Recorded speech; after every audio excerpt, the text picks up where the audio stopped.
Hola, muy buenas tardes. Nosotros que grabamos por las tardes, pero bueno, quien nos vea por la mañana y por la noche, pues buenos días y buenas noches. Total. Estamos otra vez aquí en Radio Faro con Neri Pérez y la jefaza La jefa.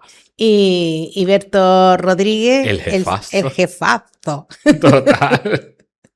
Y otra vez estamos con ustedes otra semana en la historia puta de Canarias. ¿Qué tal, Dieguito? Aquí, maravilloso. Última semana de la temporada, además, en este caso. Bueno, maravilloso, asándonos, pero fuera de esa parte, fantástico. Tenemos que apagar el aire porque si no, no se puede grabar porque se coge y encendemos el aire un rato y grabamos. Tenemos que elegir entre programa o salud y hemos elegido programa. Bueno, Dios sí. mío. Nos sacrificamos por ustedes. Total, unos así de dadivoso ante la tierra, vamos. Bueno, porque esta semana la historia de Canarias puta, Dieguito. Yo os iba a decir una barbaridad. Bueno, lo voy a decir porque esta semana vamos a hablar de una mujer que a la pobre literalmente la trataron de hija de puta porque a su madre la trataron fatal. Sí. Y a ella, vamos, Sí. a nada estuvo de estar igual de mal que la madre. Por suerte, lo pasó Sí. bastante mejor, pero... Bueno, sí. La pasó fatal. Pero sí. Oye, perdona, ¿hemos dicho que este es el último programa? Sí, ya dije vale, que era bien. la última semana, que es el último programa de la temporada. El calor me reblandece los sesos. Sí, total. Volveremos en septiembre Más. con más fresquito. Si no hay fresquito, no nos esperen. Ya se lo No, cállate. Sí, volvemos. ¿De quién vamos a hablarle? De la hija perdida de Abenchara. ¿Por qué perdida? Ya dimos algunos indicios en el capítulo que le dedicamos a Abenchara sobre... Hace 3 capítulos. Sí, por ahí. Sobre la confusión que hubo entre la hija de Abenchara y Arminda, la que era la sobrina, que era la heredera del linaje, que durante mucho tiempo se consideró que era la misma persona, pero no, eran dos seres humanos independientes, cada Ahora uno de explicamos sí. por qué hubo esa confusión. Y además con la categoría de Guayarmina en su momento. Aunque es verdad que hoy la hija de Abenchara, que es Catalina, ella sí ya nace en ese otro mundo. Con la conquista A punto. casi de terminar, ¿sabes? Y su vida se ve influenciada por esto, pero por los 4 costados. ¿De dónde es la fuente? Bueno, pues en este caso han sido varios textos, varios libros, de dos de los historiadores que además... Aquí tenemos 2 de los libros. Sí, Volvemos a repetir el libro de Maruja Salgado, que es la que nos dio la pista de toda esta gente. Y yo te digo una cosa, yo he pillado este tema, porque este tema lo propuse yo. Yo he pillado este tema y no pienso soltarlo. Porque hay unas mujeres ahí que tengo que contar vida de ellas. O sea, se viene conquista se viene en Guayarmina porque no pienso soltar este tema. Le cogí el aquí, mordí la yugular y no pienso soltarla. Total. Entonces, en la mesa ven es el libro de María Salgado sobre Abenchara y el otro libro que es de Faneque Hernández, que es sobre los dramas de estas 3 mujeres de Canarias que se refiere a Abenchara y a Catalina, uno de ellos. También hemos sacado historias de Manuel Lobo, porque Manuel Lobo Cabrera... San Manuel Lobo... Sí, también es una... Porque ya hemos dicho otras veces que tenemos que poner a Agustín Millar en un altar, pero es que a Lobo también, porque nosotros hemos hecho muchos capítulos con textos de Manuel Lobo. Pero igual que los altares religiosos, sin necesidad tampoco de estar delante de ellos. Que te digo una cosa, que no envejece Manuel Lobo. No envejece, gente que no envejece. Bueno, el contexto. ¿Cuál es el contexto? Esto vamos a recuperar un poquito donde dejamos el otro capítulo para que se puedan situar bien, porque o sea, ya les dije yo antes que estábamos en ese momento de conquista de Gran Canaria, casi terminando, cambio de mundo, porque ya había varias islas que ya estaban bajo territorio europeo, que habían sido completamente conquistadas. Todo esto más o menos empieza a desarrollarse, lo que le afecta a Catalina directamente entre 1478 y 1483, que fue la conquista. La guerra, ¿cómo se llamó? La guerra de Canarias. Canarias hacía referencia en aquella época solo a Gran Canaria. Sí. Pues el resto, o sea, el Gran todavía es un misterio hoy en día de por qué está ahí, no se sabe bien. No se sabe. Pero se conoce como la Guerra Canaria, la conquista de esta isla, y lo que pasa después de la conquista, que es cuando se cambia completamente la forma de vida de toda la población en Gran Canaria, que eso tuvo que adaptar, aunque eso sí, con una pequeña excepción, porque la clase alta también tuvo que adaptarse, pero... Vamos a ver aquí más mejor. No todas, porque a esta mujer y a la madre fue las que peor le fueron, pero se adaptaron más mejor, total. A lo mejor, entre otras cosas, porque le conservaron los privilegios. Sí, total. Entre ellos serán enemigos, pero se reconocen. Pero yo soy clase alta y tú clase alta. Los dos somos de clase alta frente al pobre. ¿Sabes? Sí. ¿Qué contamos en el capítulo este que hablamos sobre Abenchara Chambedener? Pues que Abenchara era Guayarmina de Gáldar, o sea, Guayarmina eran estas mujeres del linaje real en Gran Canaria, que nació en 1462 y era hija del Faicán Chambedener, una de las figuras más importantes a nivel político y religioso, sobre todo, que aconsejaba y servía al Guanarteme, que en ese momento era Egoniaga Guayasense Midán. Egoniaga era Guanarteme es el equivalente al rey, porque se había casado con la que portaba el linaje, Saifía, que esto, la otra vez insistimos, hoy volvemos a insistir, el linaje en Gran Canaria era matrilineal, sociedad patriarcal, pero linaje matrilineal, o sea, tú eres hijo de tu madre. Y para convertirse en Guanarteme había que casarse con la hija de la pareja reinante, en este caso. Tú llegabas a Guanarteme, pero si te casabas con una Guayarmina, si no, no. Y claro, y eso sí es verdad que cambia mucho cómo funcionan las relaciones de poder, porque aquí en este caso ella tiene un peso que no tienen otras sociedades patrilineales, por ejemplo, las mujeres. Abenchara pues pertenecía a todo este entorno de familia noble y en este caso... perdón, que me vuelvo a situar. Ella se casa con Tenesor Semidán, que es conocido como el último Guanarteme de Gran Canaria. ¿Por qué? Porque muere Egoniaga y además había muerto su esposa Saifía. Solo de esta pareja quedaba el linaje en manos de Arminda, la famosa princesa Arminda, Guayarmina Arminda, pero era una niña. Entonces ahí no había forma en ese momento de casarla, responsabilidad de sucesión ni nada. Se vuelven regentes Tenesor y Abenchara. Porque Abenchara era prima de Arminda. De Arminda, básicamente. ¿Qué ocurre con Abenchara, la pobre? Que la capturan. La capturan en el Valle de Guadalledra y en una de las cabalgadas de Pedro de Vera, uno de los señores del mal, pues esta mujer es llevada a Córdoba como cautiva, donde allí, pues claro, bueno, la llevan porque, claro, dicen, ¡guau! Es la mujer de Tenesor Semidán y encima descubren que está embarazada, un rehén, pero vamos, es como si te toca la lotería. En este momento, una lotería macabra, porque además le tocó a los castellanos la lotería, no a ella, y se la llevan prisionera al Alcázar de Córdoba, donde están los reyes católicos, que ahí nace Catalina en este momento, que la bautizan como una de las hijas de los reyes católicos, y el apellido que adquiere es el de Hernández, que era el apellido de su padre cuando se bautiza Tenesor como Fernando Guanarteme. Hernández es el equivalente también a Fernández en aquella época. Entonces es la hija de Fernando. De Fernando en este caso. Por eso adquiere ese apellido. Y además el hecho de que esté ahí ella de rehén, la madre y la hija, es el motivo por el que Tenesor, o ya en este momento Fernando Guanarteme, tuvo que ir a la península a capitular y rendir la isla, porque sin su mujer él no era aparentemente alguien aquí. Esto es todo el contexto, todo el resumen del capítulo pasado, todo lo que pasó en este periodo histórico, pero vamos, que la vida de Catalina sigue, bueno, está recién nacida, claro. Vamos que sigue. Vamos, cuando llegan los tres, Fernando Guanarteme, Abenchara, que ya ese momento era Juana Hernández, pero oye, yo voy a seguir llamándola Abenchara, porque ella se comportó como Abenchara el resto de su vida. Hay algunos que tú los puedes llamar con un nombre u otro, pero ella duele llamarla Juana. Sí. Y cuando llegan los tres, Abenchara se da cuenta de lo que pasó mientras ella estuvo fuera, y además se dio cuenta cómo fue la rendición de Gran Canaria. ¿Qué hizo? Repudia al marido. Lo repudia, ella haciendo valer su derecho vernáculo de poder repudiar al marido, porque lo mantenía, se lo mantuvieron.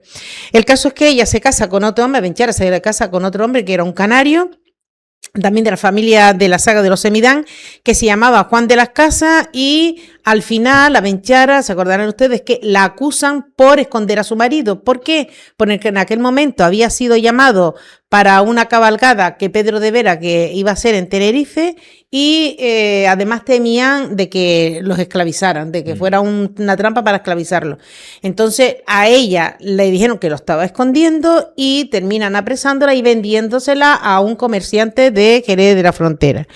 Empiezan los intentos por liberarla y se hacen 2 intentos dos paralelos. Uno fue el de su tío y de su primo, y otro fue el de Fernando, que se va a la corte de los Reyes Católicos con su hija Catalina, que en aquel momento tenía 5 años. También llevaba a Margarita, que a Guayarmina. Sí. Se llama Margarita, de la bautizaron después.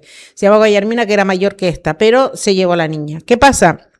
Ya le digo yo que de los dos intentos el que fructificó es el del hermano y el del sobrino, como ya le dije en el otro, ya le dimos en el otro capítulo. A la niña la dejan en la corte para que sirva de menina a la hija más pequeña de Isabel la Católica, que se llamaba, que era la infanta María de Aragón. Mi cabeza, o sea, yo cuando estaba leyendo esto, cuando tal, enteré eso, y lo que pasó después, mi cabeza elucubró un montón, y digo, ¿la habrán dejado en pago para que soltara a la madre o no sé? Claro, aquí hay cosas que uno no sabe. Vete tú a saber si la llevó a posta. Bueno, eso no lo sé, eso es mi cabeza, ya lo digo, porque no hay constatación de nada de esto de momento, no lo sé. Con las mentes políticas que tenían Isabel y Fernando, porque esos eran un... Y con la que tenía Fernando Buonarreme, que era otro cerebro político absoluto. Todo lo que puedan elucubrar aquí entra, básicamente. El caso es que imagínense ustedes cómo tuvo que ser aquello para esta niña. Se fue criada en un ambiente súper estricto bajo la religión católica de aquella época, que tuvo que ser en la que a las mujeres se las criaba y se las educaban para ser esposas y para ser sumisas, por supuesto. Y además con un cambio de paradigma interesante, porque claro, ella otra vida, otro mundo. Matrilineal, patriarcal, pero matrilineal, y va a otra sociedad en la que se queda como, uy, aquí hay cosas muy diferentes. Tenía 5 años, pero aún así, bueno, a esta niña le prohibieron todo, le prohibieron sus costumbres, le prohibieron su lengua, le prohibieron su religión, pero ella siempre supo quién era. Siempre supo quién era, el estatus que ella, el estatus que ella tenía, al que pertenecía y la familia de la que procedía. Porque eso se ve después cuando ella llegó aquí mayor. El caso es que, porque entre otras cosas lo tenía que saber, porque nadie llega a ser menina de la nada. O sea, la gente las mujeres que llegaban a ser menina eran porque eran alguien. Ella era menina por quien era. Sí. Porque, ¿qué era una menina? Las meninas eran doncellas de familias nobles, de la corte, la de nobleza de la corte, cuya función era la de asistir personalmente a las personas de las que se encargaban, que podían ser una infanta o la reina. Eran mujeres que vivían en la corte con la familia real y terminaban casándolas con gente de la nobleza y con altos cargos. El caso es que cuando la infanta María cumplió 18 años, los Reyes Católicos la casa con el rey de Portugal, Manuel I, que se había quedado viudo de Isabel, otra hija de los Reyes Católicos. O sea, se casa con Isabel, muere Isabel y le dice, espérate un momento que yo tengo recambio, yo tengo repuesto. Pato, es que claro, tenía tantos hijos que tenían stock y repuesto. Total, y había que utilizarlo, por favor, vete calentando banquillo, que sale María. Banquillo, que tu hermana está mala, niña. Bueno, el caso es que cuando se va María a Portugal, claro, ¿qué pasa con Catalina? No se va con ella porque ya habían meninas, de hecho las meninas proceden de la corte de Portugal, esa costumbre.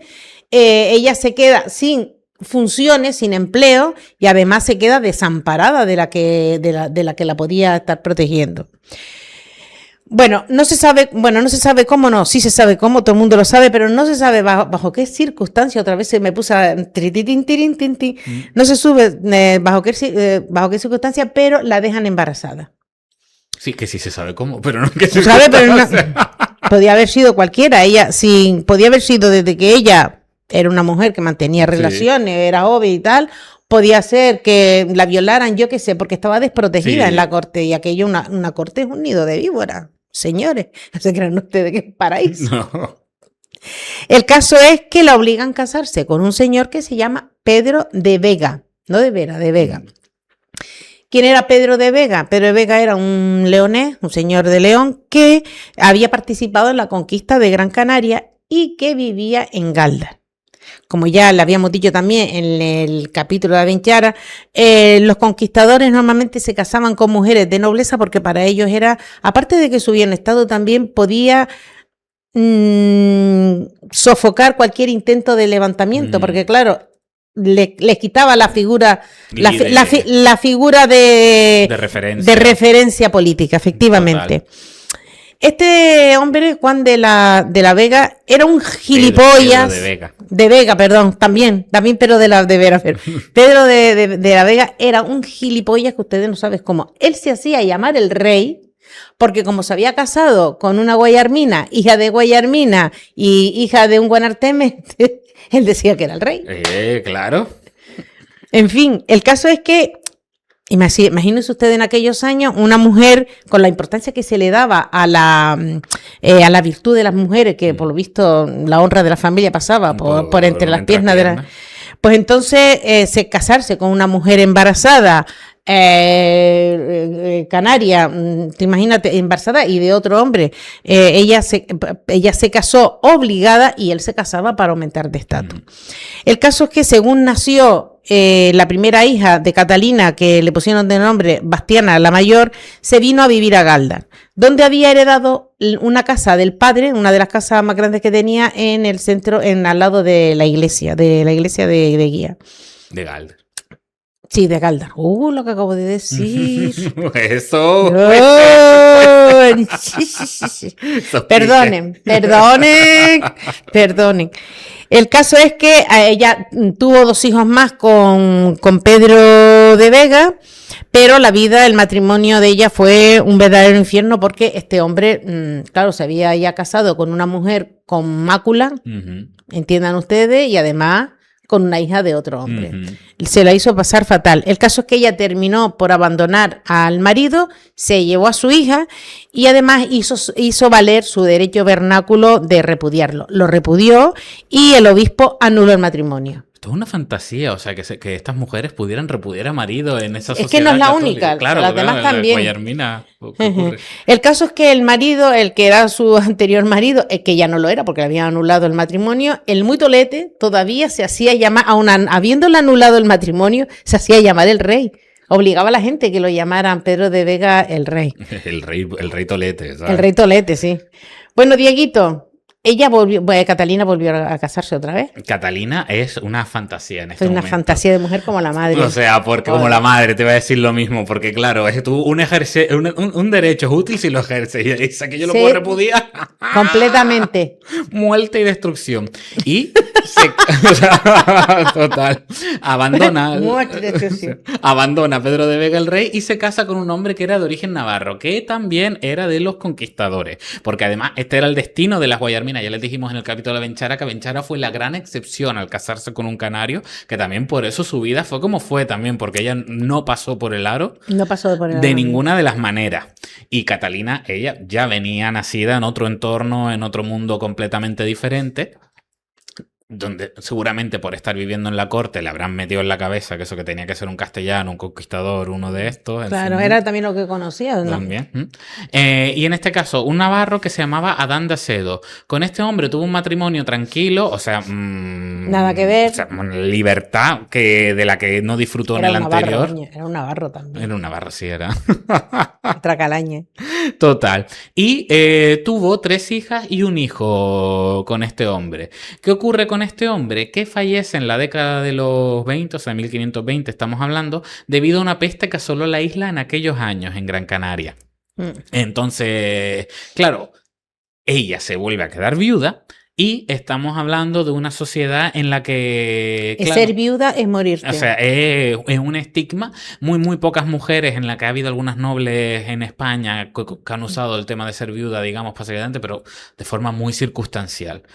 ¿Qué dice ella? Pues yo me caso otra vez. ¿Y con quién se casa? Con Blas Rodríguez, que con este último ya no tiene descendencia, que también la pobre, digo yo, la pobre ha parido unas cuantas veces. En este momento llevamos por el 7º hijo. O sea. Sí, pero ella, bueno, hay gente que dice que sí, que tiene descendencia, pero es uno de los hijos el problema tiene con esa hija que tuvo con Adán, que no, que dice, bueno, yo me fío de lo que dice Manuel Lobo. Sí, Manuel Lobo... por si acaso, pero bueno, que también en esta época también se confunden muchos nombres. Porque yo al principio les decía esto de que ella no era la Arminda, porque es que durante muchísimo tiempo confundieron por llamarse a las 2 Catalinas cuando las bautizan. Y por no pararse a leer también. Y por no pararse a leer también te digo. Ahora lo hablamos. Entonces, claro, hay algunos problemas históricos que quizás de repente el día de mañana, si se revisan otros archivos con una perspectiva, digamos, más científica, se puede descubrir otras cosas también de Sí, esta es que mujer. están en ello, ¿eh? Sí, o sea, están revisándose mucho de ahora mismo de la historia de Canarias. De esta época de su vida ya que se sabe después de casarse con Blas Rodríguez, bueno, pues que pasó muchas penurias económicas que no había tenido antes y que en este momento empieza a hacerlo, y que entre compras y préstamos acaba perdiendo la casa que tenía. Que había heredado del padre. Exacto. Era una mujer además muy, muy devota. Aparece muy vinculada a las iglesias y se dedicaba a pedir limosnas en compañía de su marido para la salvación de las almas del purgatorio. Para iglesias como la de Nuestra Señora de Guía, ahora sí, y la de Nuestra Señora de Guadalupe. Consiguió juntar alrededor de 2.000 maravedíes pidiendo limosna, que actualmente serían como unos 200 euros, sí. Aunque eso del valor de la época es muy complicado. 200 euros que con el valor que tiene ahora o 200 euros con el valor que tenía. Claro, que estos cambios son siempre muy, muy complicados. Y de esta cantidad gasta una parte para poder subsistir, eso sí, pero también lo que hace ella al final es vender patrimonio que le quedaba en Galdar para que se celebrasen misas por su alma en la iglesia de Santiago de Galdar, que esto para la gente que es más nueva, como me refiero a generación Z y todo esto, si nos están escuchando, hasta hace muy pocos años que existía la costumbre de que cuando alguien fallecía se hacía misas en honor a esa persona para intentarla sacarla lo antes posible del purgatorio para que fuera al cielo. Más rápido al cielo, porque el purgatorio será un momento en medio que además como ya desapareció el purgatorio, pues claro, es que esta tradición ya tiene cero sentido. Se lo cargó Benedicto XVI. Totalmente, pero vamos, pero en la de gente que ha estado rezando y pagando misa para el purgatorio y mira. Y luego viene un papa y ¡ra! Claro. Pero bueno, en este momento no estaba Benedicto XVI, así que ella se dedicó a reunir ese dinero para pagar misas por su alma en la iglesia de Galdar, pero no solo ahí, sino que a través de la limosna también en el monasterio de San Antonio, en la ermita de San Sebastián, en la de Santa Lucía y en el hospital de San Pedro Mártir en Telde. Vamos, que si esto surtió efecto, fue disparada al cielo de cabeza. De cabeza. O sea, por si las moscas. Por si las moscas, total. Esta mujer también estuvo por toda la isla en su recorrido misal, digamos. Sí. Y cuando llega en su peregrinaje, llega a Güemes, va a casa de su prima Ana Hernández, hija de Fernán de Canarias, que era el hermano de Abenchar, o sea, su prima por parte de la mamá. Entrando en Agüimes, ¿qué ocurre? Que ahí es cuando, desgraciadamente, se contagia de la peste y muere a los 43 años. Que al final la entierran en la iglesia de San Sebastián, que no es la que está ahora en Agüimes, porque la iglesia de ahora se construyó en otro espacio, pero muy cerca del entorno de la plaza. Sí. O sea, unos metros, básicamente, donde está la iglesia de ahora.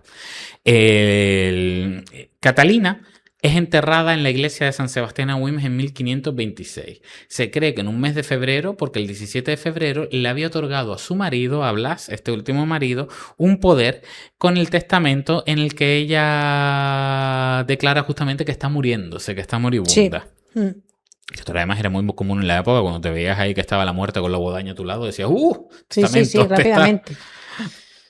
Este año, o sea, si han escuchado la fecha 1526, nosotros estamos en el año 2026.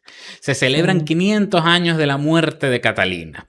Si quieren ustedes conocer a esta mujer, pueden hacerlo. Si viven en Gran Canaria, pueden irse al centro de Agüimes, en la Plaza de San Antón, donde hay una escultura de Beatriz Hernández de la Vega, que además es una escultura que se puso la placa con error porque pone Catalina Masequera. Y aquí es donde entra la confusión. Masequera era la otra, Arminda, no era ella. Entonces, esta pobre mujer encima tiene hasta Claro, vamos también a hablar de Arminda y aclaramos eso. Claro, pero hasta en el recordatorio suyo tiene el nombre de otra persona, ¿sabes? Es ella. Pero es ella, es Catalina Hernández. Y en su testamento, se convierte en una herramienta al final fundamental para reconstruir toda esta época. Además, los conquistadores dejaron por escrito lo que a ellos les interesaba y claro, y a través de sus palabras, de los testamentos justamente de estas mujeres de la Guayarmina, se puede ver un poco la otra parte. Sí. Hay muchísimas más literatura del otro lado, pero vamos, súper interesante. ¿Y qué ocurre con este testamento? ¿Qué pasa desapercibido para muchos historiadores? Porque durante décadas era todo el rato tratada como Catalina de Guzmán, que fue el nombre cristiano de Arminda. Que Arminda Masaquera era como se llamaba, la hija del Guanarteme Egoniaga, que fue la que fue entregada a Pedro de Vera con la rendición de Gran Canaria en 1483, que es además esta famosa, bueno, lo de la entrega de las Guayarminas, que es una cosa terrible, porque es como la idea de entregar a unas niñas, ¿sabes? Sí, no, eso fue terrible. Quitándole además toda la autoridad que podría haber tenido esa muchacha en ese momento, porque seguramente que algo opinó también. ¿Por qué se ocurrió este error? Fue por lo que les decía, porque fue bautizada como Catalina en su momento, además cambió de apellido, primero tuvo de apellido Guadarteme, vinculándola al... Guadarteme, con D. No, a Fernando Guanarteme, entonces claro, no era su padre, pero la gente dio por hecho que era su padre por eso, y cuando se casa Arminda con Hernando Guzmán es cuando se cambia el apellido Catalina de Guzmán. Exactamente. ¿Cuándo se dan cuenta de este error histórico, Carmita, cuando se intenta arreglar? Bueno, fue por casualidad. Para que vean ustedes lo que sean las casualidades. Durante una investigación para su tesis doctoral del historiador Manuel Lobo Cabrera en 1978, en el Archivo Histórico Provincial, dio con el testamento y se paró a leerlo, porque este testamento lo había tenido en sus manos historiadores antes que él. Pero claro... no le prestaron la atención. Claro, no, yo te digo una cosa, o sea, yo leí la transcripción. A ver, el testamento está súper roto, le falta un montón de párrafos porque está roto, tal, pero han logrado transcribir lo que decía y es una pesadez leerlo porque es redundante, vuelve siempre, es terrible leer. Lo pueden encontrar online, está transcrito, pero se van a aburrir un cacho. Sí. El caso es que él lo encuentra y dio con este testamento, se paró a leerlo ante todo y en él se decía que Catalina, más o menos entre lo que se leía, había una frase que decía Catalina Hernández, hija de Fernando Guanarteme, último rey de Gran Canaria. Claro. Además también hacía referencia en ese testamento a su marido Blas Rodríguez porque le daba poderes para que él registrara el testamento en Gáldar. Claro, no conejaba ni los nombres de los padres ni los nombres de los maridos. Con lo cual se paró y empezó a sacar, de ahí empezó a tirar del hilo. Fue más tarde el historiador Faneque Hernández, que aquí en el sureste tiene que conocerlo gente porque es de Agüime y conocido. Fue el que pudo recomponer ese rompecabezas y llegó a la conclusión de que en su testamento, cuando ella habla de una reina de Canarias, era Benchar a la que ella se refería, a su madre. Bueno, como apunte de todo esto, las nobles canarias que se tuvieron que adaptar a ese nuevo régimen político, a estas mujeres se les respetó sus derechos vernáculos. Y además quedaban exentas de pagar impuestos. Y esto acaba... ahí crece, el patrimonio crece bastante. Que se lo digan a los del IBEX, a los del Corte Inglés. Los del impuesto de sociedades reducido, todo esto. Exactamente.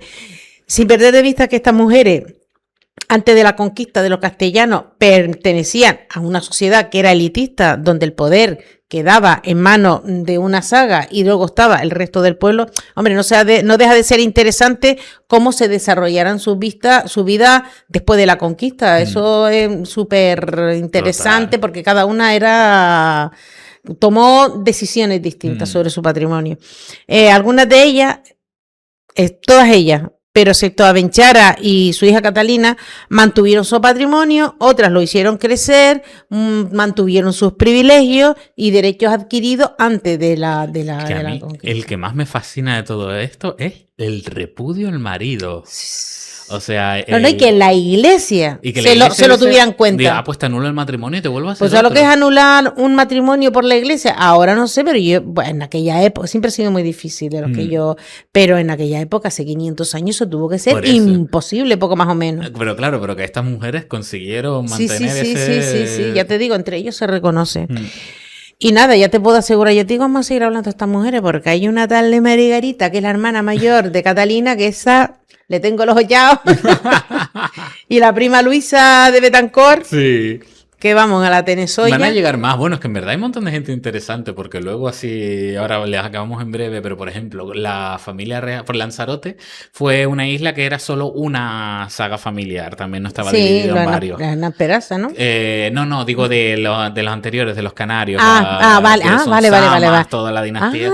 Y por ejemplo, claro, Lanzarote tiene una cosa, por ejemplo, Teguise fue el nombre de una de estas. De una de las hijas, de las princesas de allí. Yaiza también. Yaiza, tiene Ico, también es que el papel de las mujeres dentro de lo que es en la conquista de Canarias es súper loco. O luego ahí en La Palma que se ha descubierto que, bueno, que se sabía que había mujeres que lideraban al ejército directamente. Entonces, como Carmita ha agarrado este tema, los vamos a dejar flipando.